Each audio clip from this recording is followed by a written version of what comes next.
How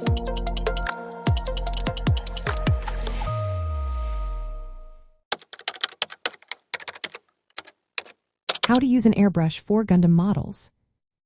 Imagine transforming a plain plastic Gundam model into a stunning piece of art with smooth colors and detailed shading.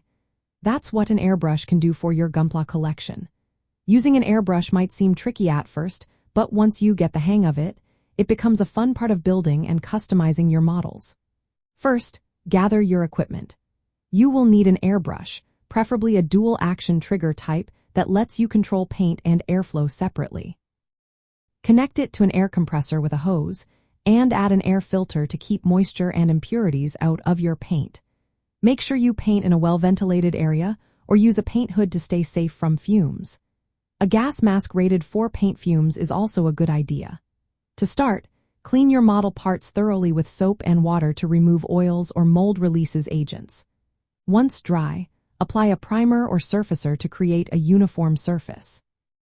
This helps the paint stick better and reveals any surface imperfections you might want to fix. When mixing paint, use acrylics, enamels, or lacquers suitable for airbrushing. Acrylics are easiest for beginners because they clean up with water. Thin your paint with a special thinner to the right consistency, usually about the consistency of milk.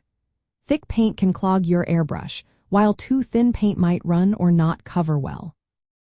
Practice spraying on a scrap piece or paper to get a feel for the distance, usually about 10 to 15 centimeters from the model. Keep the airbrush moving steadily to avoid drips or uneven patches.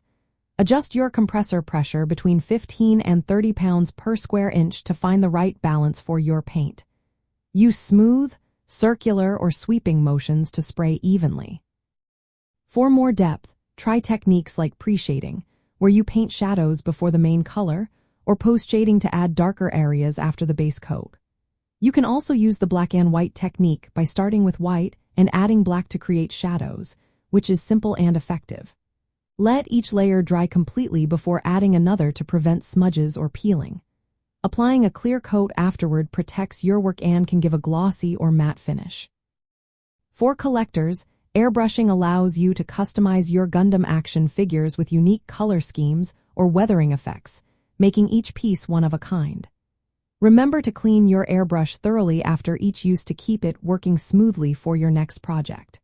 With patience and practice, your models will look more professional and eye-catching, turning your collection into a true display of craftsmanship.